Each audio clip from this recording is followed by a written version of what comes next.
Les sujets du jour de la revue fiduciaire. Premier sujet de notre JT. Avantages occultes. À la suite de la vérification de comptabilité d'une SARL, l'administration a constaté une anomalie portant sur des charges correspondant à la location d'un appartement à Paris dont le locataire est le gérant et associé unique de la société. L'administration a en conséquence adressé à ce dernier une proposition de rectification considérant que cette mise à disposition constitue un avantage occulte imposable en tant que revenu distribué dans la catégorie des revenus mobiliers.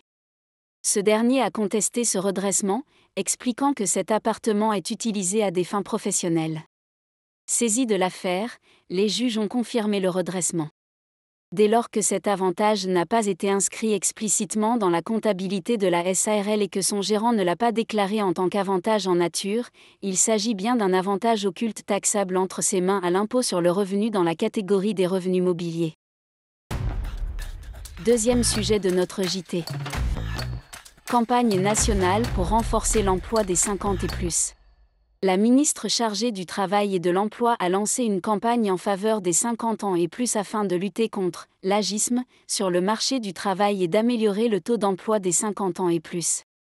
Pour engager cette révolution culturelle, une mobilisation a été lancée qui s'appuie notamment sur un guide pratique « Engager son entreprise pour l'emploi des 50 ans et plus » mis en ligne et à la disposition des employeurs.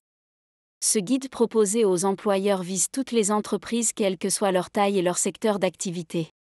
Il a 3 objectifs en faveur des 50 ans et plus: lever les freins à l'embauche, assurer le maintien en emploi, permettre la valorisation des compétences des salariés.